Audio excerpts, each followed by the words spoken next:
जय गुरुदेव।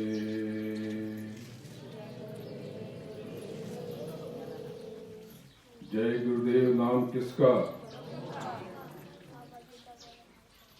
प्रभु का पावन नाम।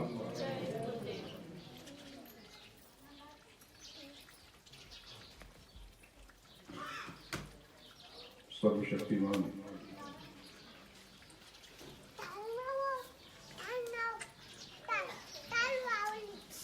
कण में व्याप्त अनामी पुरुष परम पूज्य सदगुरु बाबा जय गुरुदेव जी महाराज को कोटि कोटि प्रणाम करता हूँ। उनसे आपके कल्याण के लिए प्रार्थना करता हूँ, गुहार लगाता हूँ, निवेदन करता हूँ। तत्पश्चात समस्त धनियों को नमन करता हूँ और नीचे इस सृष्टि को चलाने वाली समस्त शक्तियों को प्रणाम करते हुए निवेदन करता हूँ कि वो आपके कष्टों को सरल कर दे। जो कर्म जनित समस्याएं आपकी, उसमें आपको राहत देने की कृपा करें।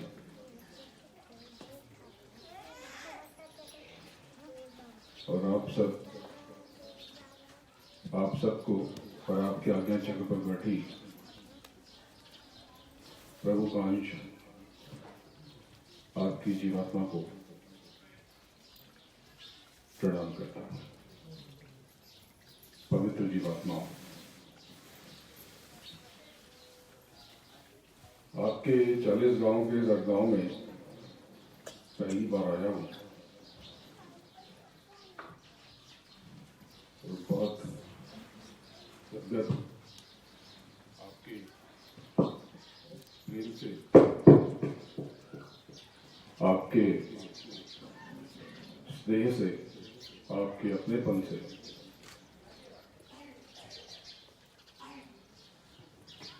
ओतप्रोत हूं। ये मेरे सर पे अमूमन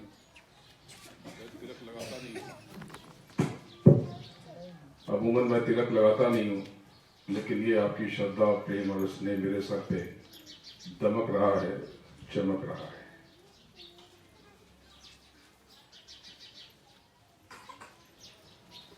मैं बंबई से चल करके विशेष रूप से आपके पास अपने सदगुरु परम पूज्य बाबा जय गुरुदेव जी महाराज का रूहानी संदेश सुनाने आया हूँ। आप सब में बहुत थोड़े से लोगों ने गुरु महाराज के दर्शन किए और ज्यादातर लोगों ने उनके स्थूल शरीर को नहीं देखा।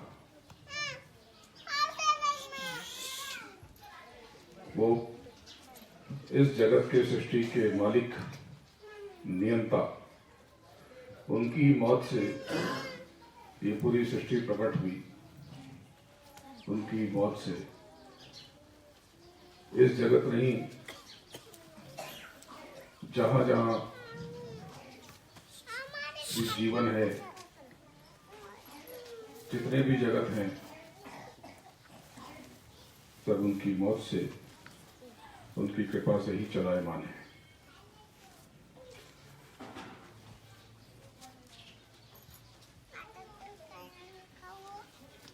गुरु महाराज ने आपको बताया कि आप इस जगत के नहीं हो। ये लोक, ये घर, ये धाम आपका नहीं है। आप कहीं और से आए हो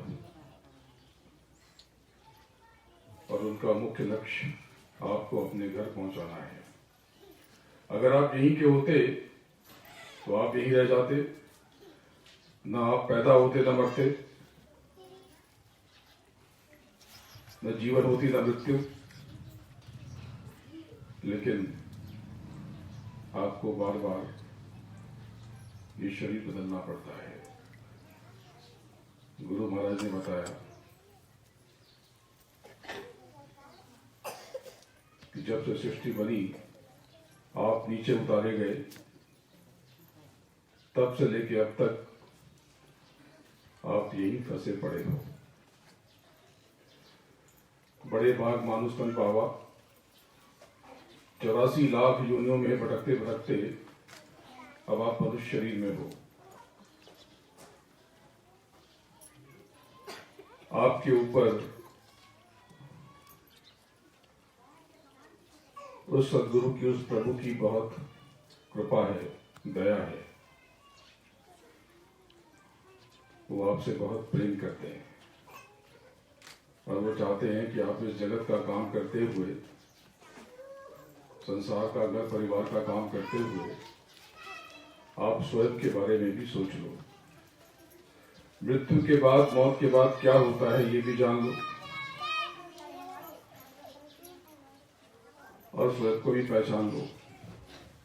स्वयं को इसलिए कि आप उस परम चेतना का अंश हो। जब आप उस परमात्मा का अंश हो, आपने पढ़ा होगा, बार बार पढ़ा होगा कि आत्मा कभी मरती नहीं, अजर है, अमर है। और आपने ये भी पढ़ा कि आपकी आत्मा उस परमात्मा का, उस प्रभु का अंश है। जब आपकी आत्मा उस प्रभु का अंश है तो छोटे मोटे परमात्मा तो आप भी हो गए। तो फिर आप इतने दुखी क्यों? आप इतने कष्ट में क्यों? आप इतने परेशान क्यों? इसलिए कि आपको स्वयं का परिचय नहीं है। आपको स्वयं का बोध नहीं। आप खुद को जानते ही नहीं कि आप कितनी बड़ी शक्ति हो।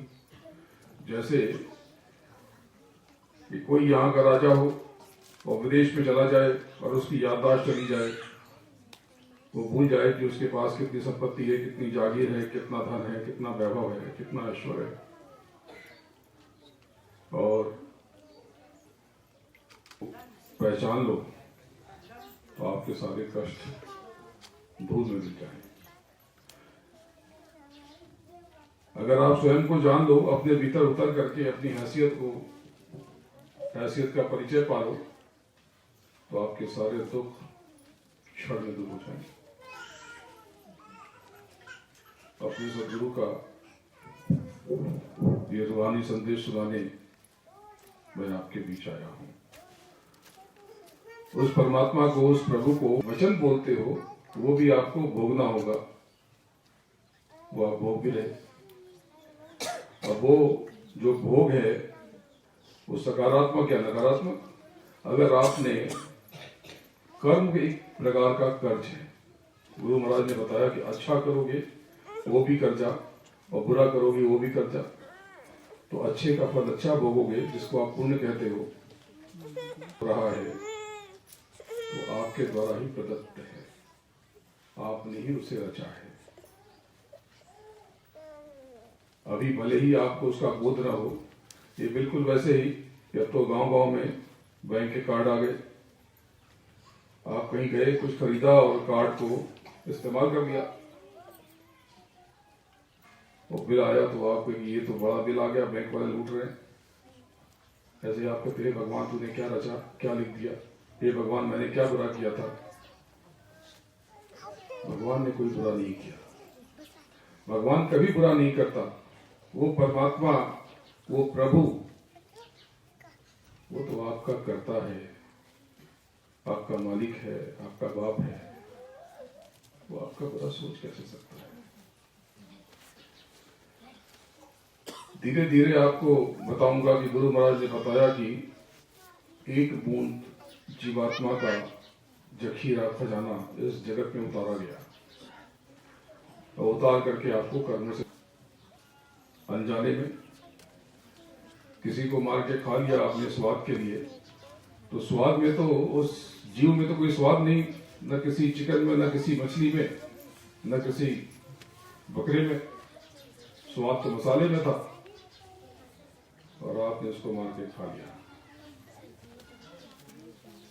आपने एक जीवन चक्र को नष्ट करने का पाप किया, या पाप के भागी बन गए। आप कहते हो मैंने नहीं मारा, मैं तो ले आया बाहर से, मैंने केवल पकाया, लेकिन उसकी मौत के आप भी तो जिम्मेदार हुए ही। अब एक जीवन चक्र को नष्ट करने की सजा आपको अरबों खरबों बार भोगनी पड़ेगी। तो गुरु महाराज ने कहा ये तो बड़ा घाटे का सौदा है कि 5 मिनट के वो चिल्लाता है आई मैं तुम्हारी बेटी हूं, आपको तो पता नहीं, आपने तो काट काट करके पका दिया। क्योंकि लेन देन तो अपनों में ही होता है। दिन भर आपने लेन देन किया, पति पत्नी में, माँ बाप में कहा सुनी हुई, खिलाया पिलाया, प्रेम किया, झगड़ा किया, तो प्रेम किया ये भी लेन देन, और झगड़ा किया ये भी लेन देन, आपने खाता खोल दिया। लेकिन जब आपने, वो तो चिल्लाता रह गया कि मैं तुम्हारी माँ, तुम्हारी आई, मैं तुम्हारा बाबा, मैं तुम्हारा बेटा, और आपको पता भी नहीं चला। आज अपने बच्चे की एक उंगली कट जाती है तो हमारी आंख से आंसू आ जाते हैं, पाप हो जाता है तो रात भर आप सो नहीं पाते हो, और अनजाने में आप अपने बच्चे को खा गए। इस पर विचार जरूर करना। देखो गुरु महाराज ने बताया कि आप यहाँ पर 84 लाख तरह की जेल में बंद कर दिए गए। 84 लाख, यानी ये जीवात्मा, आत्मा, ये जो कीड़े में, ये जो मूंगी में, ये जो कुत्ते बिल्ली में, गाय भैंस में जो आत्मा है, वही आत्मा आपके भीतर भी है, मेरे भीतर भी है, वही, कोई दूसरी नहीं।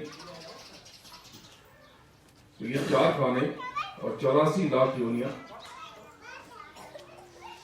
4 खाने क्या, तो 4 तरह से जीव, पिंडज, अंडज, उत्मज और स्थावर, यानी जो पिंड से पैदा हुआ, हम आप, गाय भैंस, कुत्ते बिल्ली जो सीधे पैदा हो जाते हैं।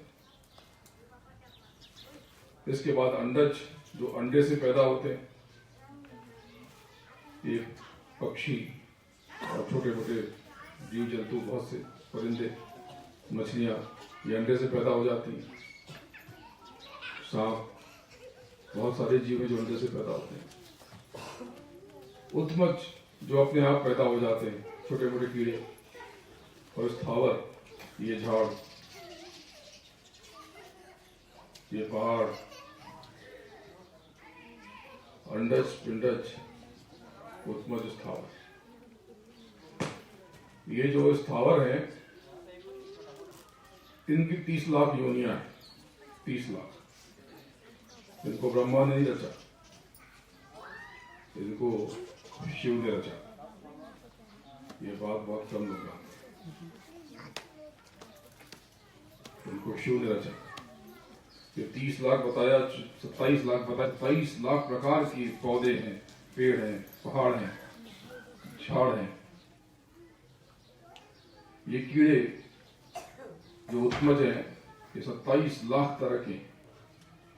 और ये जो अंडे से पैदा होने वाले जीव, ये 14 लाख थल के और 9 लाख जल के।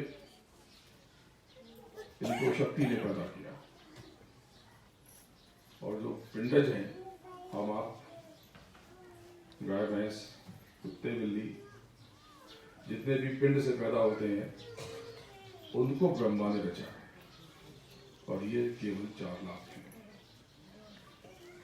जो नए बच्चे हैं, अभी कई बच्चों से मिला, इंजीनियरिंग पढ़ रही है बिटिया और वो बेटा, इनको पता है, ये लोग जो ढूंढेंगे तो इस धरती पे जितने मनुष्य हैं उनसे ज्यादा वजन की मूंगियां हैं, चींटियां। अब एक मनुष्य के वजन में अरबों खरबों चींटियां, इतने जीव। अभी खाली मूंगियों की बात हुई, आप एक तो वो अरबों खरबों। आपका वजन अगर 60 किलो तो 60 किलो में कितनी मूंगियां आ जाएंगी? आपको ये मनुष्य शरीर मिला है। जब आप साधना में बैठोगे, ध्यान में बैठोगे, तो उसकी पद्धति अभी सिखाऊंगा, तब आप देख पाओगे थोड़े से अभ्यास से कि आप पिछले जन्म में आपने क्या क्या कारनामे किए, कौन कौन सी। तो आप देखोगे कि बहुत दूर तक आपको दिखाई नहीं पड़ेगा कि आप क्या थे, क्योंकि मनुष्य योनि में तो जाने कितने परिश्रम से आप आए। तो इस बार आपको ये अमूलक शरीर मिला है, इस बार चूक मत करना, गलती मत करना, भूल मत करना। ये जगत के कारनामे ये सब झूठे हैं, सिनेमा की तरह, आज हैं कल नहीं होंगे। आप सब जितने मैं देख रहा हूँ, बच्चों को निकाल दें, 20 वर्ष के नीचे के जो बच्चे बहुत थोड़े से, तो उसके ऊपर कोई 30 का, कोई 35 का, कोई 25 का, और कोई 40 और कोई 60, कोई इससे भी ऊपर। आज से 100 वर्ष के बाद आप में से इस जगत में कोई भी नहीं रहेगा। 100 तो छोड़ दो, कितने तो 50 में भी नहीं रहेंगे ज्यादातर। वैसे तो एक रेत भी नष्ट नहीं होता, पानी की एक बूंद भी नष्ट नहीं होती, लेकिन उसका आकार बदल जाता है। जब से सृष्टि बनी तब से आप हो, लेकिन आपका आकार परिवर्तित होता रहता है। इस मनुष्य शरीर में आप 50 साल 100 साल जितने दिन भी रह जाओ, लेकिन कीड़े मकोड़ों की उम्र तो बहुत कम, कोई 2 दिन, कोई 5 दिन, कोई 15 दिन। ये जो छोटे छोटे कीड़े हैं, पता है कौन थे ये? आज वादा करता हूं आपसे कि आपका सारा कष्ट आज ही विसर्जित कर देता हूं, लेकिन याद रखना, जैसे ही कष्ट आपका मैं नष्ट करूंगा, आपके जीवन से आनंद भी नष्ट हो जाएगा। कष्ट नष्ट हो गया तो आनंद भी नष्ट हो जाएगा। अगर जीवन में मौत खत्म हो गई तो जीवन भी खत्म हो जाएगा। और सुबह देखा तो झमाझम बारिश। मैंने कहा, अरे तुम अंतर्यामी हो? बोले नहीं, अंतर्यामी की बात नहीं। हमारे गांव में हम लोगों को बचपन से देखा है और यही बताया गया है कि जब अगल बगल से भी पसीना निकलने लगे और बहुत ज्यादा निकलने लगे, इसका मतलब कि अब बारिश हो जाएगी। गणित में इसी को कहा जाता है कि माइनस और माइनस हो जाए तो प्लस हो जाता है। यानी जब कष्ट कष्ट कष्ट हो जाए, इसका मतलब कि अब यहां से आनंद की शुरुआत होने वाली। बस आप स्वयं पे भरोसा रखो, प्रभु पे भरोसा रखो, सदगुरु पे रखते हैं कि कहीं कुछ हो तो नहीं क्या? अरे क्यों हो जाएगा, क्यों हो जाएगा भाई? अरे कहीं पे नेटवर्क नहीं होगा, आने में देर हुई होगी, कोई और समस्या होगी, कोई काम आ गया होगा। मेरे पास लोग आते हैं और कहते हैं कि बाबा बच्चा पढ़ता नहीं, फेल हो जाएगा। अरे पढ़ता नहीं तो फेल हो जाएगा, दिमाग तेज होगा, कुछ और बात होगी, समझ में आ गया उसको। अब फेल नहीं होना है तो भी हो जाएगा, क्योंकि हमने संकल्प ले लिया फेल होने का। कि ये पहले आपको जरा ये कख वगैरह सिखा दूं, उसके बाद तो आपको, क्योंकि आप सब ऊंची सत्संग के हकदार हो। मुझे संकेत मिल गया कि आप सबकी आध्यात्मिक प्रवृत्ति बहुत गहरी है। आप सब पहली के नहीं, 12वीं के, इसके ऊपर के छात्र हो। तो आप सब उस प्रभु की इस सदगुरु की दया और कृपा के हकदार हो, तभी उनके निर्देश से न जाने कैसे मैं आपके पास पहुंच गया। देखो, अपने अंदर के प्रभु को जानोगे कैसे, तो सदगुरु को पहचानोगे कैसे? इसके लिए गुरु महाराज ने कुछ विधियां सिखाई। वो विधियां हैं ध्यान, भजन और सुमिरन। तो ध्यान का मतलब लोग समझते हैं कि आंख बंद करता होता है। नहीं, है गलत है। ध्यान का मतलब आंख बंद करना नहीं, अंदर की आंख खोल लेना है। गुरु महाराज ने बताया कि आंख, ये जो बाहर दो आंख है, इसके अलावा एक और आंख है आपके भीतर, आपकी जीवात्मा की आंख, जिसको थर्ड आई, दिव्य दृष्टि, ज्ञान चक्षु, शिव नेत्र कहते हैं। हर किसी के अंदर शिव नेत्र है। जो शिव की पूजा करते हो, शिव अगर कोई अवधारणा है तो आपके भीतर है। आप सब अगर मंदिरों में देवी की पूजा को पहचानने के लिए, आप चेतन हो, आपकी जीवात्मा चेतन है। ये शरीर जड़ है, ये तो मर जाएगा। जाने कितने शरीर आपने बदले, आपने देखे बहुत सी डेड बॉडी, पार्थिव शरीर, कुत्ते का, बिल्ली का, पशुओं का, कीड़ों मकोड़ों का और मनुष्यों का। ये शरीर तो मिट जाएगा, लेकिन आप नहीं मिटते। क्यों? क्योंकि आपके मिटने का कोई उपाय ही नहीं है, क्योंकि आप जन्मे ही नहीं। जो जो जन्मा है वो मरेगा। आपका शरीर जन्मा है, ये शरीर मरेगा, पर आप नहीं जन्मे। आप अविनाशी हो, आप शाश्वत हो। आपके मरने का कोई उपाय है ही नहीं। न कोई हवा आपको मार सकती है, न कोई पानी आपको मार सकता है, न कोई अग्नि आपको मार सकती है। जो मैं आपको अभ्यास कराने जा रहा हूं, गुरु महाराज की दया से, उनकी प्रेरणा से, अगर आपने ये अभ्यास नित्य करना शुरू कर दिया तो आप स्वयं में छुपे परमात्मा से साक्षात्कार कर सकोगे। आपको पता चल जाएगा कि आपकी ताकत कितनी, आपकी हैसियत क्या है।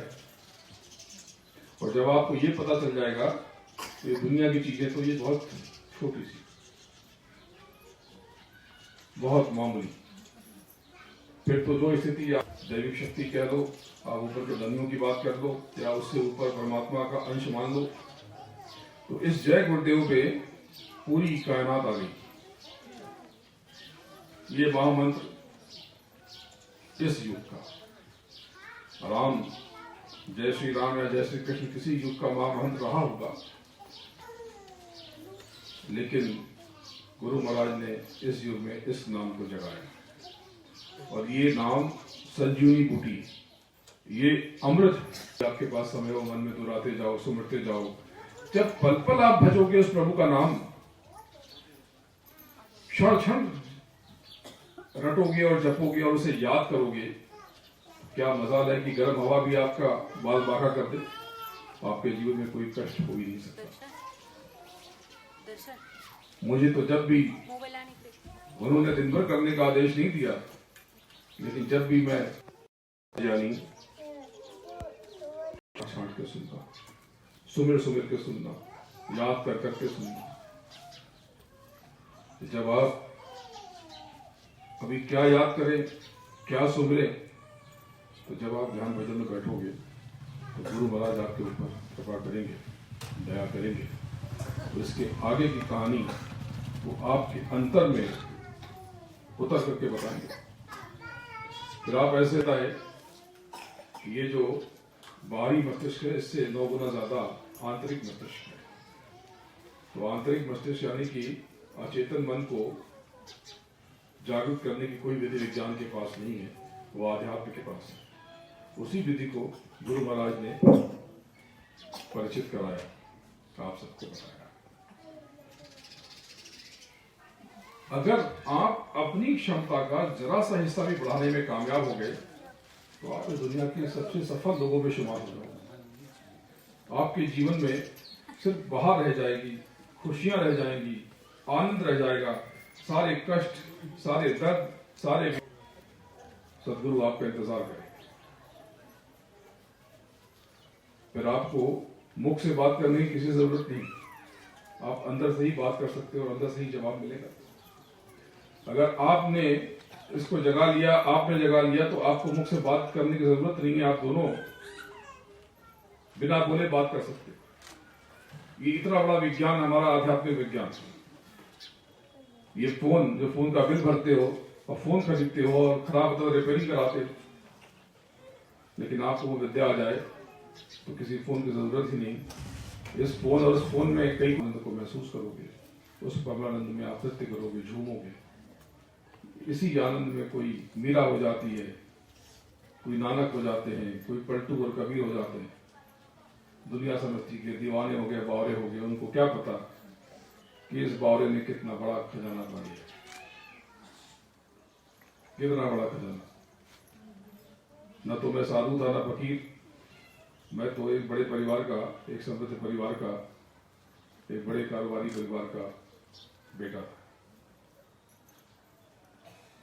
कुछ बरस पहले तक मैं बहुत बड़ी कंपनी में काम करता था, लेकिन गुरु महाराज के निर्देश से मैं भी बावरा हो गया और आप लोगों को जगाने डुबडुबी लेकर, डमरू लेकर बजाता हुआ फिर रहा हूं। उस नशे में मस्त, उस आनंद में झूमता हुआ चाहता हूं कि आप भी झूम लें, आपको भी वो महा आनंद प्राप्त हो जाए। तो आप सब आंख बंद कर लो, दोनों आंखों की मदद से देखने की कोशिश करो।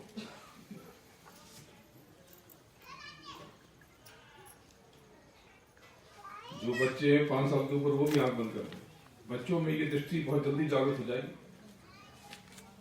सब लोग आंख बंद कर लो, सीधे देखो, दृष्टि को रोकने की कोशिश करो।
अभ्यास नहीं है उनको तो दिक्कत हुई, कुछ समझ में बहुत से लोगों को नहीं आया।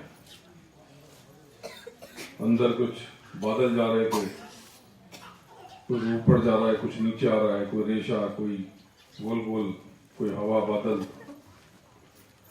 लेकिन जब नियमित अभ्यास करोगे तो ये जो जन्मों जन्म का कचरा है ये चल जाएगा। ये कोई भी महापुरुष जो आपके बीच आते हैं तो ये वहीं से आए जहां से आप आए। तो इनमें में फर्क क्या? उन्होंने खुद को जान लिया और आप अभी स्वयं को जान नहीं पाए। जब आप दृष्टि केंद्रित करने लगोगे, शुरू में थोड़ी दिक्कत होगी, लेकिन नियमित अभ्यास करोगे तो दृष्टि रुकनी शुरू हो जाएगी। जब दृष्टि रुकनी शुरू हो गई तो आप इतने अद्भुत अनुभव के साक्षी बनोगे। कभी आपको लगेगा कि आप बहुत गति से किसी सुरंग में सीधे बह जा रहे हो, कभी लगेगा कि कोई आपकी ताकत आपको अरबों किलोमीटर की गति से खींच रही है, और कभी आपको बड़े बड़े महाअनुभव होंगे। जब आप उस तीसरे तिल में पहुंच करके उस सदगुरु का साक्षात्कार कर लोगे, उसके विराट स्वरूप का दर्शन कर लोगे, उसको जान लोगे, तब आपके जीवन में परिवर्तन की प्रक्रिया शुरू हो जाएगी। अगर इसके पहले अनुभव नहीं होता तो चिंता मत करना, अभ्यास करते रहना। जो भी आप अभ्यास कर रहे सब आपके खाते में जमा होगा। ये बस समझना कि बेकार हो गया, कुछ दिखाई नहीं पड़ा, कुछ महसूस नहीं हुआ। नियमित करते रहे, ये असली पूजा है। ये जो पूजा आप करते हो दीप से, धूप से, ये तो कर्म कांड का हिस्सा है, एक प्रकार का कर्म है, एक प्रकार का कर्म है। क्योंकि वो सुगंध अर्पित की, इसके ऊपर जो लिंग शरीर में बैठे हैं उनका भोजन है। आपका शरीर स्थूल शरीर ये 5 तत्वों का, इसके ऊपर लिंग शरीर 17 तत्वों का, उसके ऊपर सूक्ष्म शरीर 9 तत्वों का, उसके ऊपर कारण शरीर 5 तत्वों का, ऐसा गुरु महाराज ने बताया। तो जो लिंग शरीर में बैठे हैं वो देवी, वो देवता, वो यक्ष, वो गंधर्व, यक्षिणी, योग योगिनी, किन्नर, ये सारी की सारी शक्तियां उस लिंग शरीर में है। तो उनका भोजन है सुगंध। ये आपने उनको खिलाया तो कर्जदार बन गए। जैसे मैं आपके पास आया और आपने मुझे बड़ा अच्छा भोजन कराया तो मैं आपका कर्जदार हूं, तो कुछ आपको वापस करता। ऐसे ही जब आप धूप दीप अर्पित करते हो तो वो आपका भोजन ग्रहण करते, जिनका आप स्मरण करते हो वो आते हैं और उसे खाते। अब ये तो कर्म कांड है, इससे आप इस जीवन मृत्यु से बाहर नहीं निकलोगे। जीवन मृत्यु से पार निकलने के लिए जो पूजा है, इस चेतन से उस चेतन की पूजा, ये ध्यान भजन सुमरन। आप किसी भी को भी मानते हो, किसी भी धर्म से आपका वास्ता हो, कोई फर्क नहीं पड़ता। आप जो करते हो करते रहो, लेकिन उसमें सिर्फ ये 3 विधि आप शुमार कर लो। मैं नहीं कह रहा कि आप जिसको पूछते हो पूछना बंद कर दो, आप जो करते हो वो करते रहो। आपकी जो भी जीवन पद्धति वो करते रहो। ये ध्यान भजन और सुमिरन आपके जीवन में आमूल चूल क्रांति ला देंगे, बड़ा परिवर्तन हो जाएगा। तो ये आपने सुमिरन सीखा, ध्यान सीखा, भजन। भजन का मतलब अब तक आपने समझा था कि ये गाना गाना और बाजा बजाना भजन। गुरु महाराज ने बताया कि ये तो बाजे आपको बजा के बताए गए कि देखो ऐसे ऐसे बाजे हो सकते हैं, ऐसी ऐसी धुन हो सकती है। तो आपने उन दोनों को ही भजन समझ लिया और लगे उसको गाने बजाने। दरअसल भजन ये बाहर से संगीत पैदा करना नहीं, अंदर उस महासंगीत को सुनना है, महानाद को, महाध्वनि को, उन शब्दों को पकड़ना है, थामना है। वो शब्द, आप शब्द से ही निर्मित हो। कहते हैं कि आकाशवाणी से वेदवाणी प्रकट हुई और उनमें से ऋचाएं और श्रुतियां उतरी। वो कहते हैं कि आसमानी आवाज से कलम और आयतें प्रकट हुई। वो कहते हैं कि शब्द गुरुवाणी वो परमेश्वर है। शब्द यानी शब्द यानी नाम।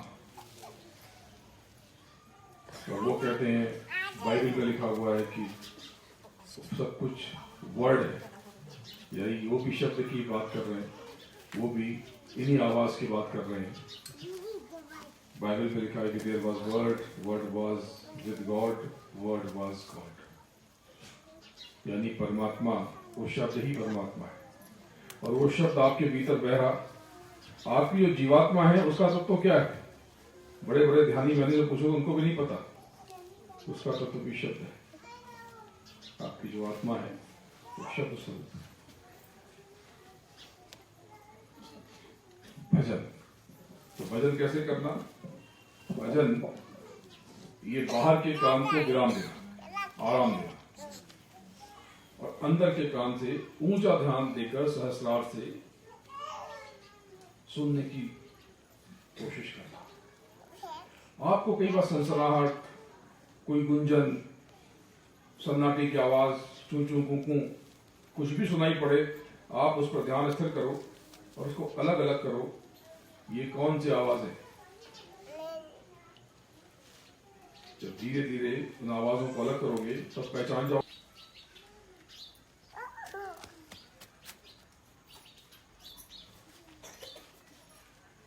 कान बंद कर लो।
से बाहर आ जाओ। जय गुरु। देखो मैंने आपसे कहा था कि 1 मिनट ही बिठाऊंगा, इसलिए मैंने 1 ही मिनट बिठाया। ये तो सिर्फ सिखाने के लिए था।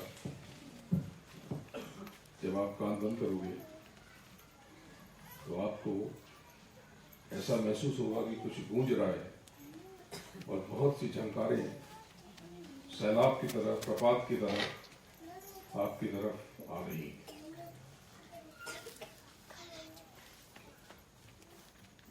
धीरे धीरे उनको अलग करके सुनने की कोशिश करना और समझना कि ये कौन सी धुन है, कौन सी आवाज है।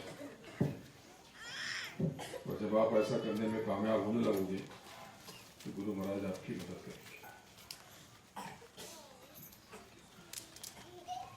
जब आप सदगुरु पे यकीन करते हो तो आपको पता नहीं है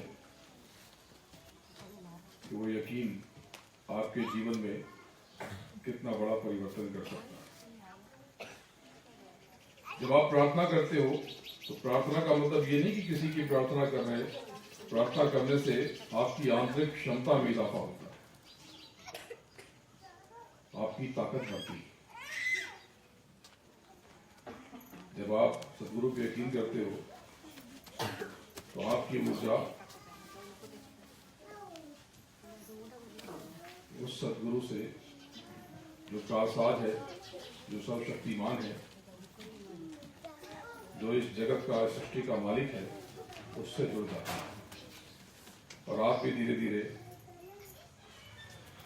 महाशक्तिगत परिवर्तित होने की प्रक्रिया का हिस्सा बन जाते हैं। बाबा फरीद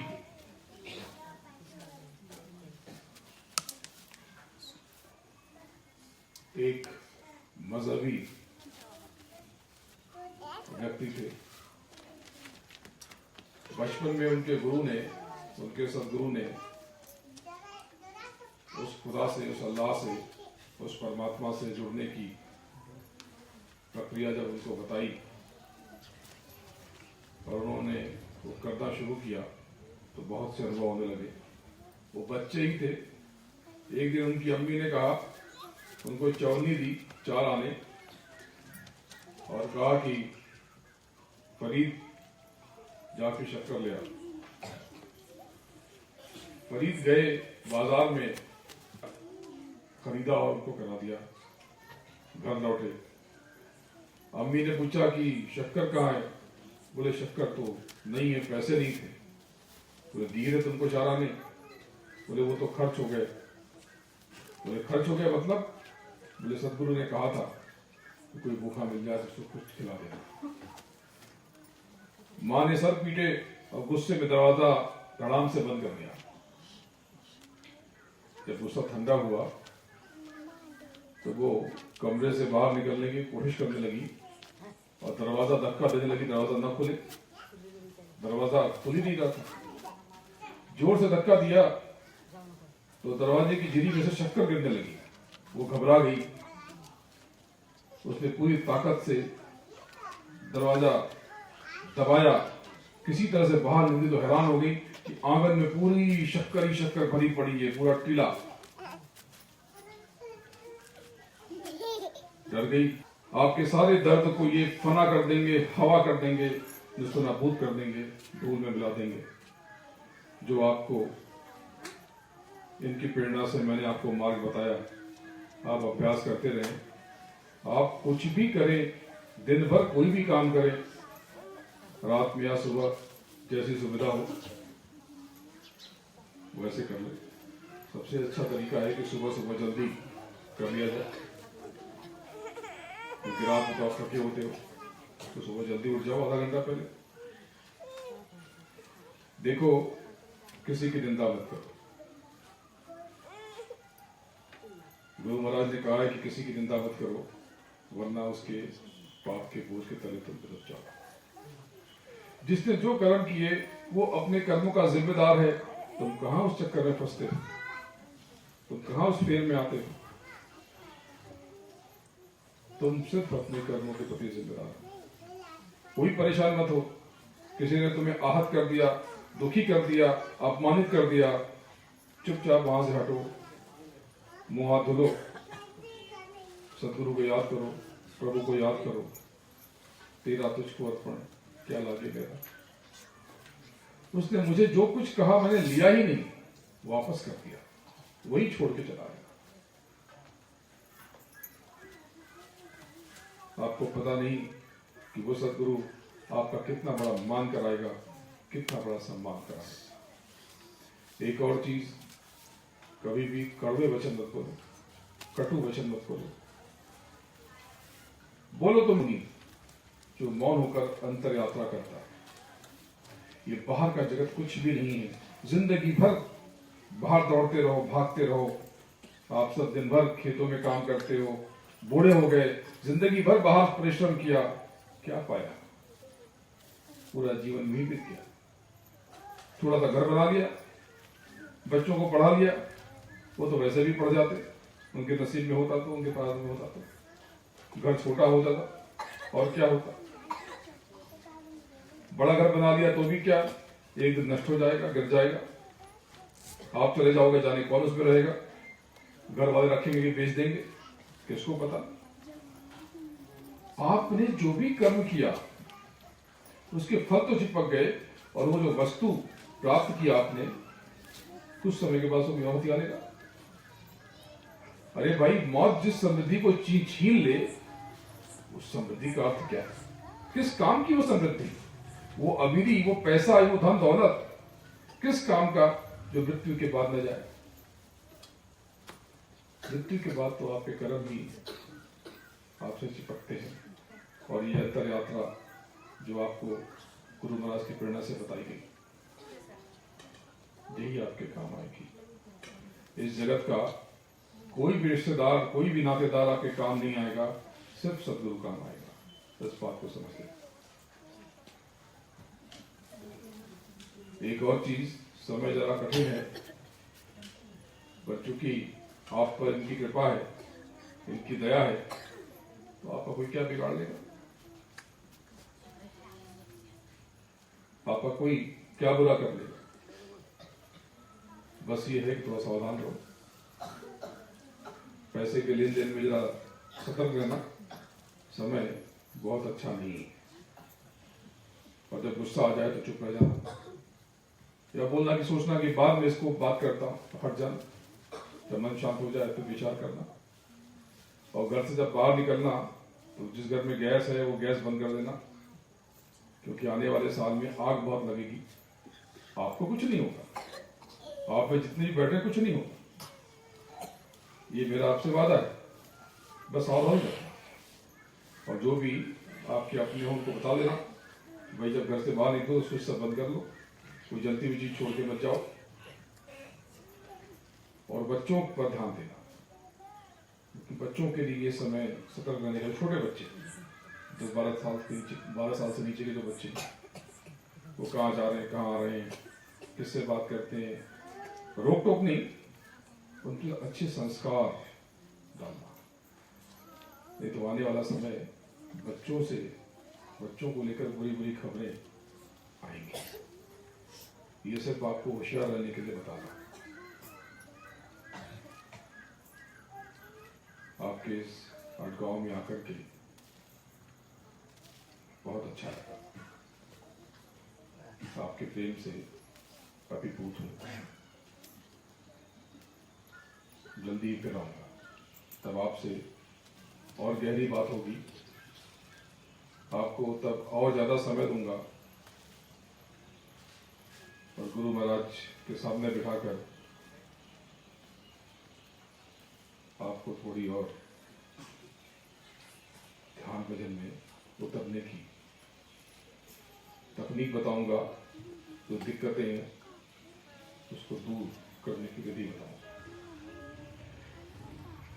देखो, एक बात जाते आखिर में कह देता हूं कि आंतरिक यात्रा जो होती है, जो साधना कहते हैं, जो आपको बताया गया ध्यान और भजन, इसमें सफलता के लिए अंतर में तड़प बहुत जरूरी है।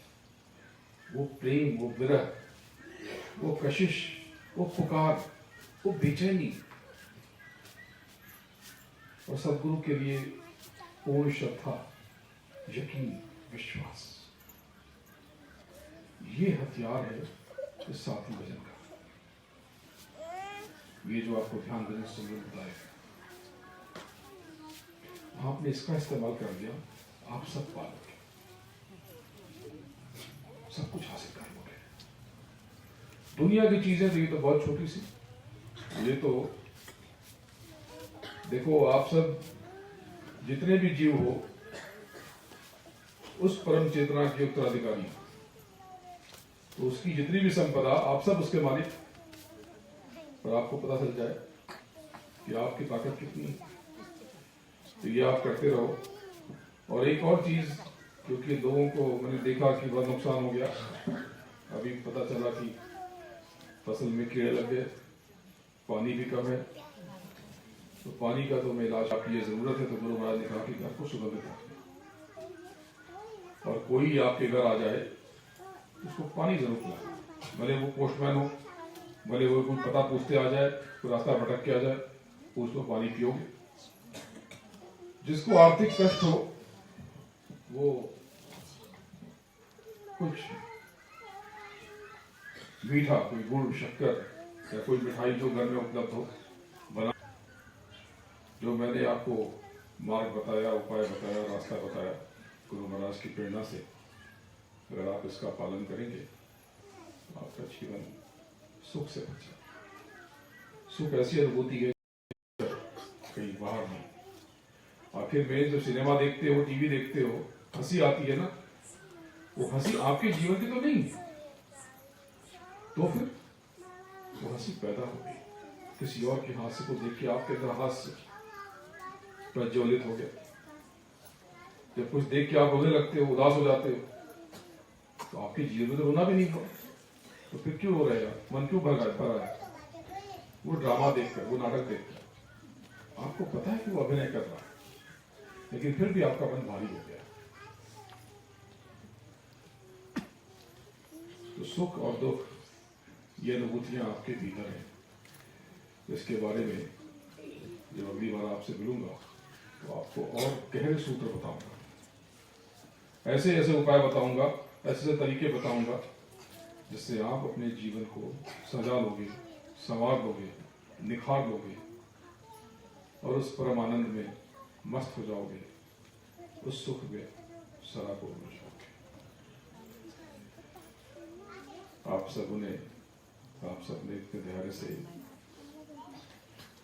इतनी देर तक, अंधेरा हो गया लेकिन आपने सुना, आपका आभारी हूं। गुरु महाराज को नमन करता हूं, आपके लिए उनसे गुहार लगाता हूं, प्रार्थना करता हूं।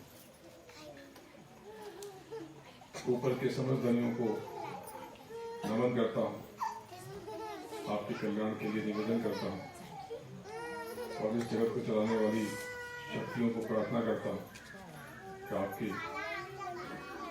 कष्टों को दूर करने और अपने से आगे निकलने में आपकी मदद करें।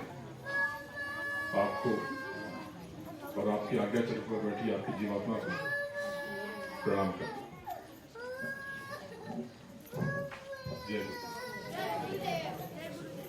जय गुरुदेव नाम किसका? जय गुरुदेव नाम किसका? जय गुरुदेव नाम किसका? जय